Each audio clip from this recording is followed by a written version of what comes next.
Hello everybody, Ben Rogers here, the Raptors Digest. Riker, the Toronto Raptors continue to make free agent moves, and the Raptors are bringing in Rondae Hollis-Jefferson, potentially, in my opinion, the steal of the offseason.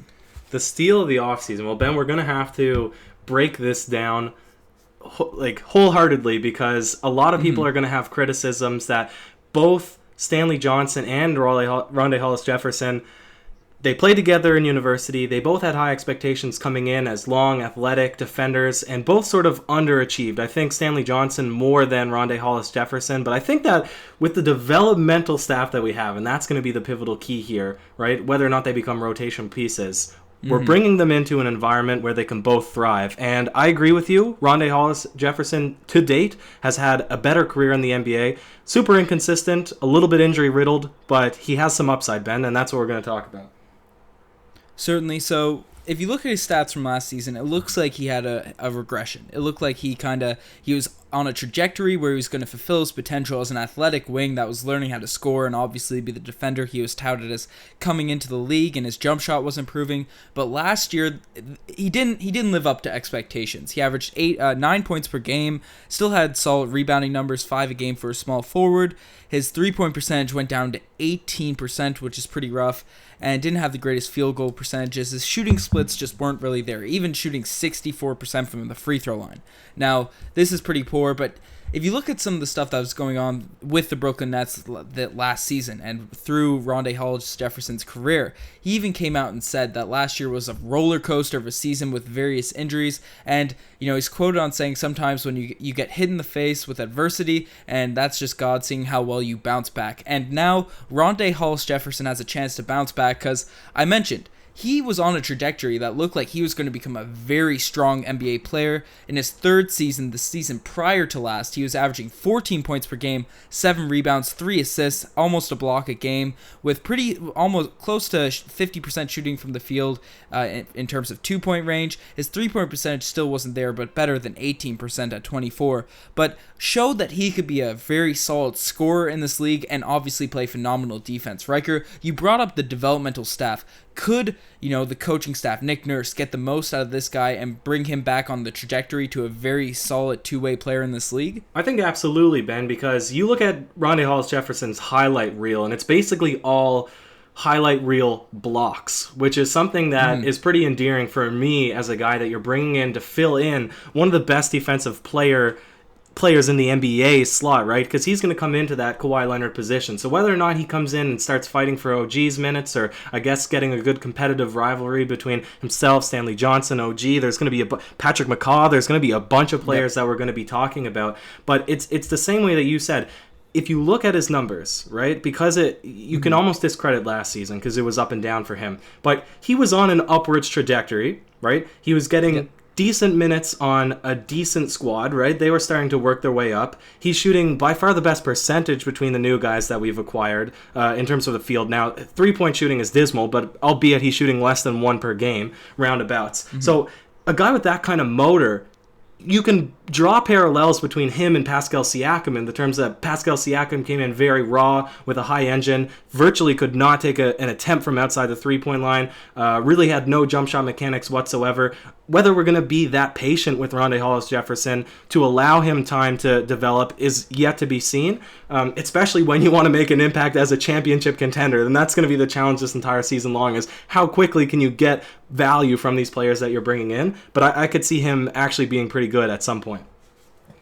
Well, Riker, you brought up phenomenal defender. And these are the types of players that Masai Ujiri goes after, and he's had a lot of success with. And he came into the Toronto Raptors just on a minimum deal, and the media report, once we saw that he signed, the reporter, I forget who broke the news that he was signing with the Toronto Raptors, said that he's looking to rehabilitate his value, re-up his value going into next year for a contract season. So he's with us on the minimum, looking to improve his game and really prove to the rest of the NBA that he is the player that everyone expected him to be after that third season in the NBA. So that's encouraging, because the last time he took a risk on this guy, a player like this, was Bismack Biyombo. We all remember the season that he had for the Toronto Raptors, ended up getting a massive contract for himself. And, we've seen it not just with players that are free agents, but Masai Ujiri taking risks in the draft with later picks on guys that are focused on defensive players and still have some holes in their offensive game. But, as we've been talking about this whole offseason, the Raptors development staff knows how to take an athletic, gritty, aggressive player and polish up their offensive game enough to where they're very, very strong force on the NBA basketball court. Yeah, absolutely, Ben. Now, a couple of things that I like that about him coming in is how much like I said, that we've stacked that position now, and not with great players, right? Certainly not with great players, but we have a lot of guys now that given the opportunity, right? We will hopefully see somebody come out of the pack, right? Whether or not that's OG, whether or not it's Stanley Johnson, Rondae Hollis-Jefferson, Patrick McCaw, at least it gives us options to say, all right, we're losing probably the best player in the NBA, if not the best two-way player in the NBA. That can probably be a hands-down compliment to give Kawhi Leonard. So we're not saying we're going to put all that trust now into Rondae Hollis-Jefferson and expect that we're actually going to be a good, consistent team. We have 4 good guys that are solid defensively no matter what, and if they're not going to give you the production and they're not going to give you the mindset to continue developing their game, then next man up mentality, that person would be stuck on the bench. The second thing that I like, and we'll break this down further, this is just an exciting piece to build off, is as we bring in these guys, we're building up our asset base, right? So if Masai wants to swing into a deal later on in the season, even this offseason, we'll bring up Bradley Beal in a future podcast, right? Now we have players that are disposable, whether or not it's our core guys and OG that already have a bit of stock value in a trade, or, these new guys play up and earn a bit of respect, and then we package them up. I like that, we're not sticking to an 8-man shell. We're giving ourselves a lot of wiggle room at the beginning of the season.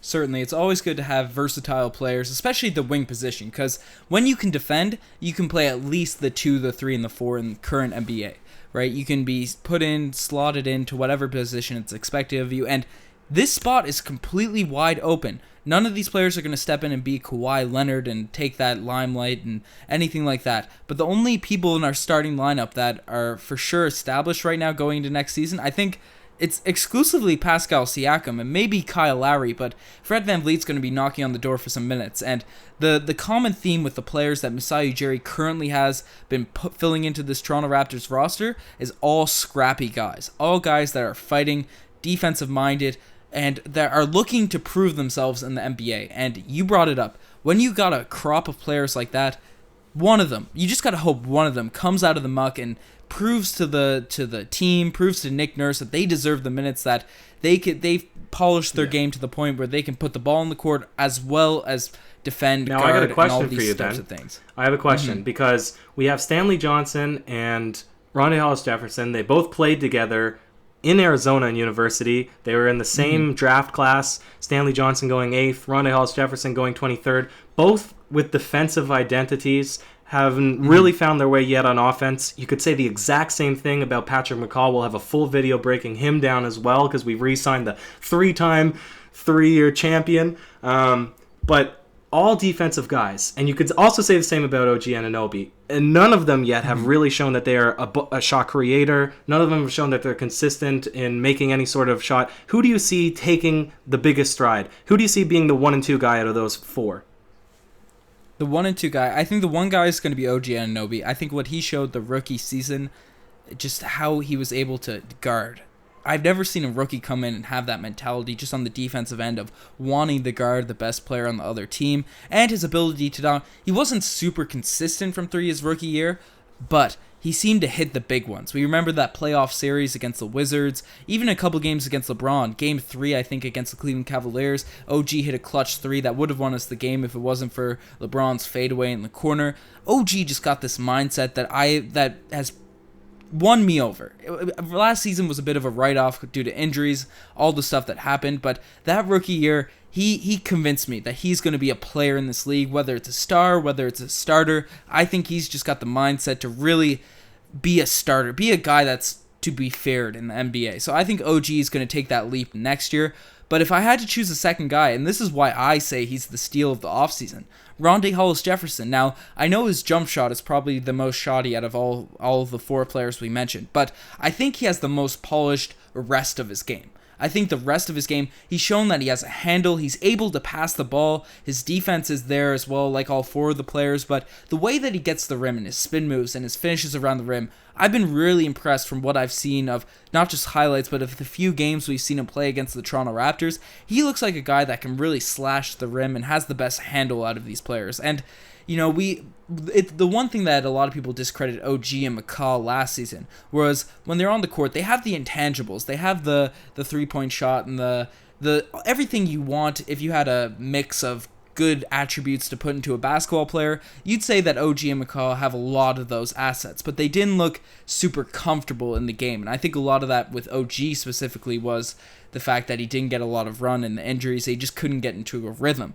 But when you watch Rondae Hollis-Jefferson play, he looks very comfortable on the court, even without a jump shot, at least from what I've seen of him. He looks very fluid. He's a good cutter. He has a very good feel for the game. I feel like those guys, mixed with athleticism and strong work ethic and a motivation to play, those are the guys that usually come out on top and establish their games to the next level.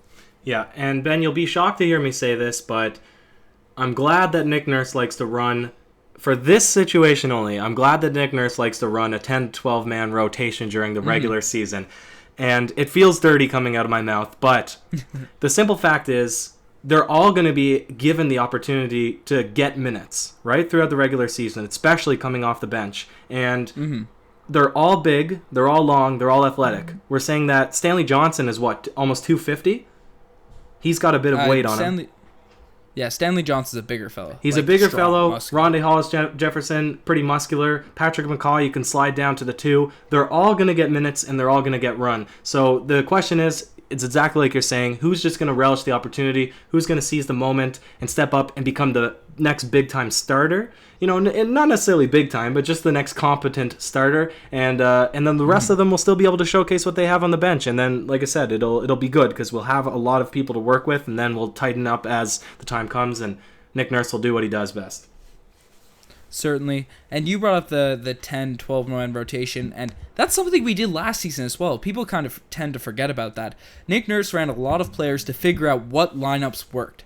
We had a lot of talent on this roster, and the fact that Nick Nurse was able to play these guys, we got to see the different mix and matching of players and see what worked best and see what players could really step up in the moment. I think that's a valuable thing to do in the regular season. Would I like to see that happen in the playoffs? No, you want to know what your best lineups are in the playoffs and what things you can throw against different matchups, but I'm in full agreement. I'm excited to see the different lineups Nick Nurse is going to throw out next season, but let us know what you guys think. Do you think Rondae Hollis-Jefferson was the steal of the offseason so far, or are you more hyped about Stanley Johnson or McCall or one of these guys? Let us know in the comment section below. Check out the Twitter, the Instagram, all that cool stuff. You're the best.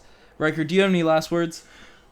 That's it for me, Ben. We got a lot of fellas coming into the Raptors, and we thought it was going to be all gray clouds from here on out after we lost Kawhi, but the sun is shining. Cheers.